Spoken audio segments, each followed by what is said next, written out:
Hi, everyone, and welcome back to Earl Grey. We have a very special guest joining us on the show, all the way from Greece. We have the lovely Jo Franco. Hi. Hi everyone. Joanna's my government name. I go by Jo. So yeah, Jo Franco is the name on online. Yes.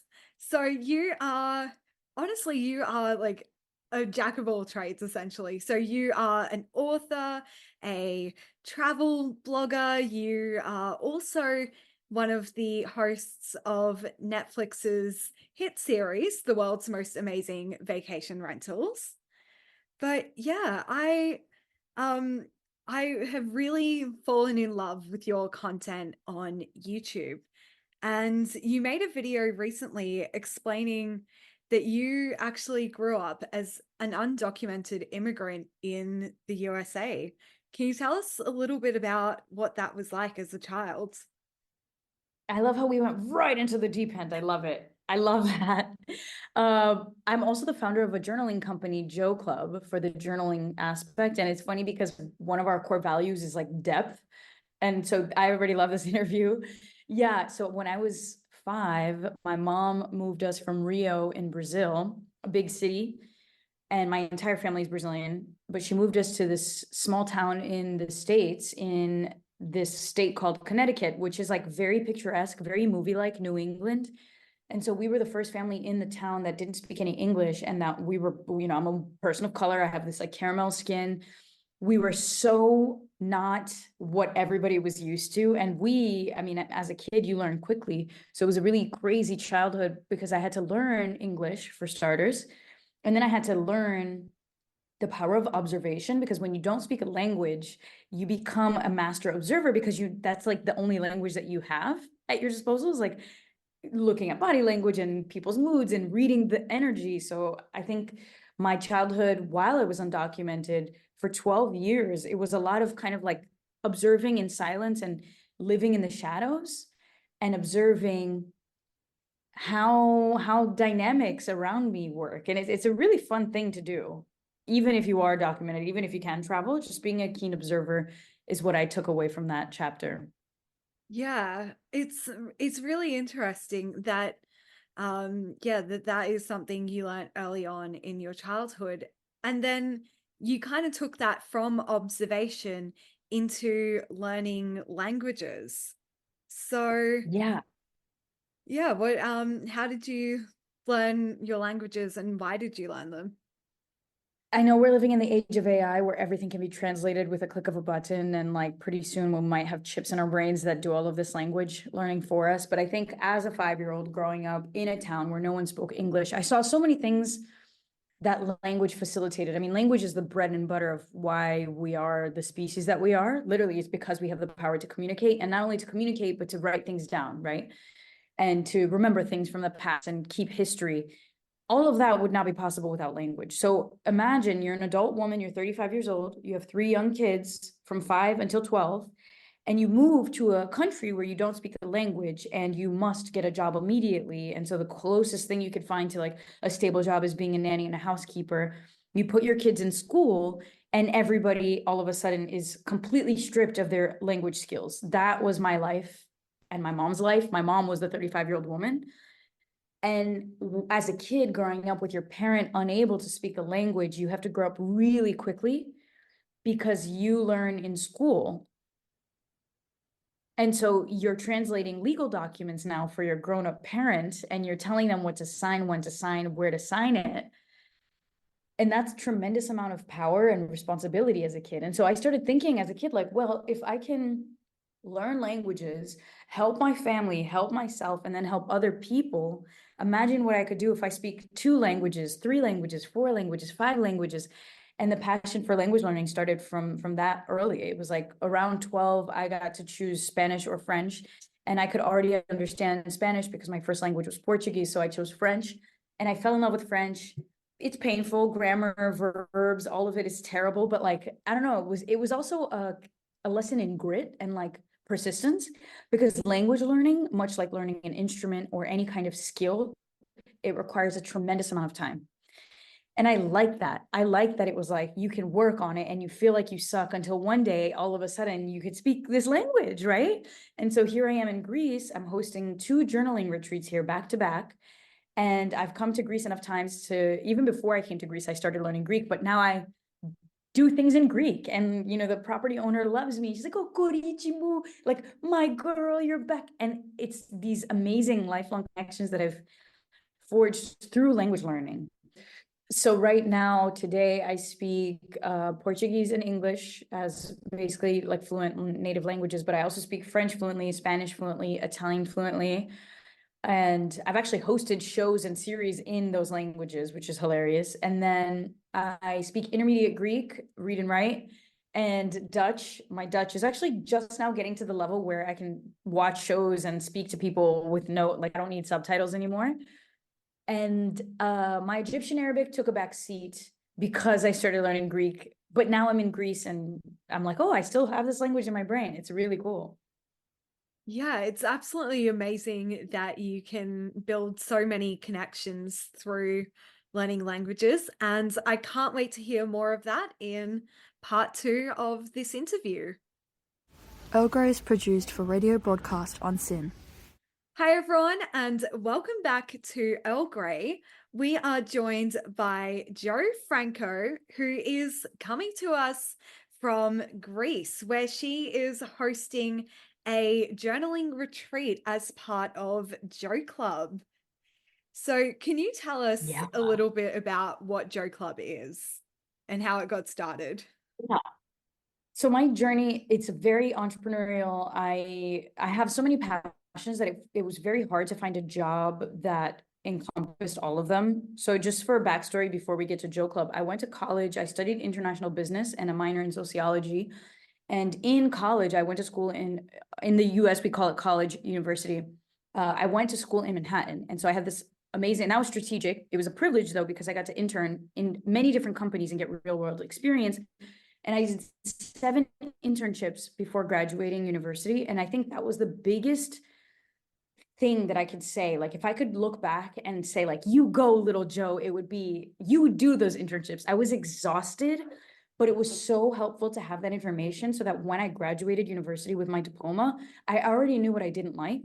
And so by the time I graduated, I already knew that I didn't want to work for someone else, because every role was very segmented and it didn't give me the languages and it didn't give me the depth that I liked and it didn't give me the creativity.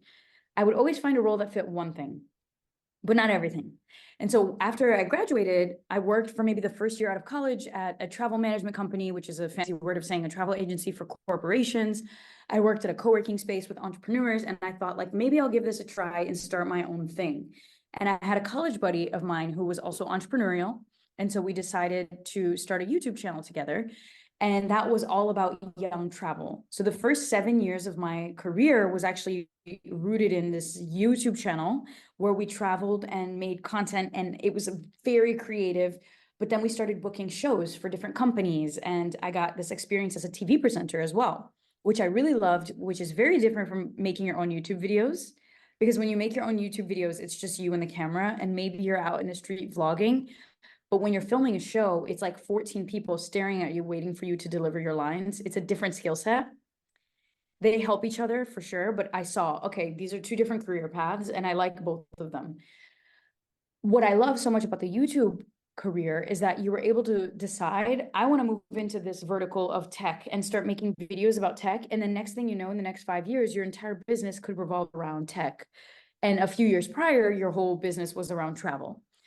So I started catching on, and I love digital entrepreneurship. I was a digital nomad before that was even a term, traveling around, because eventually, after I was undocumented, I did get my green card and I did get my citizenship around university time. And so I just started traveling like a crazy person because of all of those years where I couldn't travel. So you have now languages, you have business experience and entrepreneurship, this YouTube channel. 7 years, very successful, hit over 1 million subscribers on that channel. And I was like, this doesn't connect to what I want anymore, because by the time I was 28, I was no longer trying to be everywhere. I wanted to have deeper connections with my family. I wanted to start traveling less, or to places that I really loved, and not, I didn't want to be told where to go, when to go. and what to say when I got there. So I was like, okay, what have I always loved? And I started asking myself these questions, and it's scary because when you're successful and you need to step down from that because you're no longer happy, it's scary. You have more to lose. And this is why people always say try to do many things when you're young, because you have less to lose in theory. The minute you find success, you have a good paycheck, it's really hard to be like, okay, let me stop everything and start from scratch, because you're used to a certain lifestyle that's only afforded by your, paycheck that comes from this thing that you might not connect with anymore. This is the stage I was in around 2019. And this is when I get a random email from a Netflix show saying, hey, can you come and audition? I auditioned because they had seen 12 or it was like 600 videos of mine online at that point. And they were like, okay, we're going to interview you, but I still had to win the job. I won the job. I got the job as a host for the world's most amazing vacation rentals on Netflix, 2 seasons, which is a big deal in TV speak. We started filming January of 2020. So I had officially graduated from YouTube and I was now a TV presenter on Netflix. All of this is on wraps because we don't talk about what happens until 6 months after it's out, right? Because like you're in production, it's hush hush. So I stopped creating content on YouTube, start traveling the world for the show. January of 2020, February of 2020, March of 2020, COVID hits. So I had 2.5 months of travel show experience in me when everything shut down. I was sent home for an indefinite amount of time.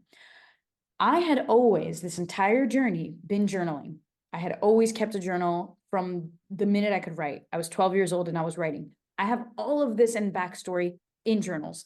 It was always something like, now when I look back, it's funny because for all of those years I was on YouTube, there are pictures of me journaling. There are, videos of me journaling. I never shared it with the public, ever. Journaling to me was a way for me to connect to my own voice when I felt like I didn't have one, when I was undocumented, when I couldn't be loud. When you're undocumented, you can't call attention to yourself. This is like not how you're raised. You're raised to keep your head down, don't make a fuss, because if anybody finds out, we're all screwed. So anyways, during pandemic time, I couldn't travel, I couldn't learn languages. So I finally was like, all right, let me take a picture of my journal and share it with the world. And it was scary, but it felt natural. We were all in complete despair. And somebody asked me to start a 30-day journaling challenge so we could get through, COVID together, journaling with each other online through my Instagram stories. So I started this 30-day challenge every day, asked a deep prompt, they would answer. And I did this for 90 days. And on day 75, I'm like, I wonder if people would pay to journal with me in real time in a Zoom room. And this is when Jo Club, the journaling company, was born. And because of my travel experience, the rooms were super diverse. So I actually had a member from Australia in the beginning, and she would wake up at like 1 a.m. to catch our meetings. And like, it was just beautiful. So we had a room of somebody from Finland, from Brazil, from Australia, from Poland. And like, this was the first time ever we were talking about deep things with people you would never meet otherwise. That's been the DNA of Jo Club. It's been 4 years. I now launched Jo Club for language learning. So using journaling as a tool and method to learn a language and like connect deeply with the language. And today, here I am in Greece on a Greek island running my 5th retreat. And we journal for the week. Today is all about transformation. Actually, the retreat starts tomorrow. And then I'm doing a career and calling retreat using journaling and reflection to map out business ideas. So everything is coming together in a way only I could have created. And this is why when I was in university, I couldn't find a job that would scratch all of my itches, for lack of a better analogy. Yeah, it's amazing how you've combined all of your different interests into Jo Club and also Jo Club Fluent. It's amazing to see how so I've been a fan of you since that first YouTube channel that you mentioned, and it's amazing to kind of be on the other end of that screen watching you evolve and transform over the years.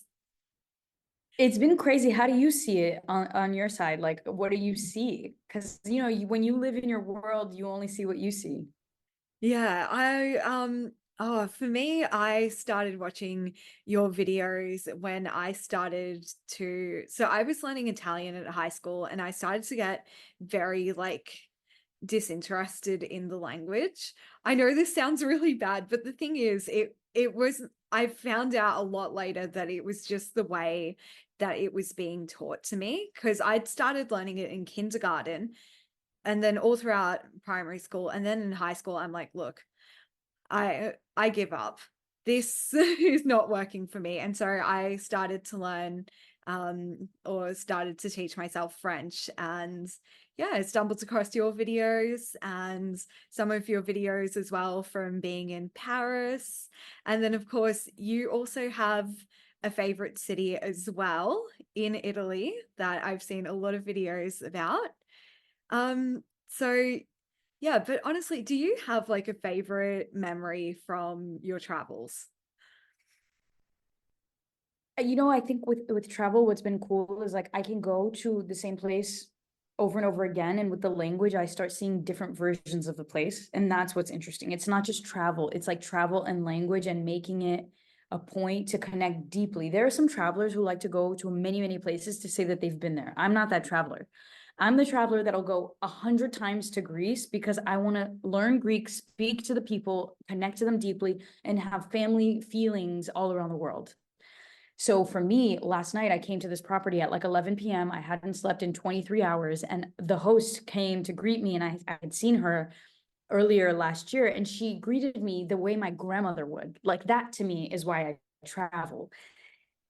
And and that means that it's like an unlimited amount of possibility because I can go to the same place over and over again, and it'll always be different. Yeah, it's amazing that you've managed to find, I guess, like little pockets of, of the Jo Franco community all around the world. And I do want to say you have definitely found a little pocket here in on Earl Grey. So thank you so much for coming on the show. Thank you so much. I wish everybody happy travels and good luck language learning. Don't give up.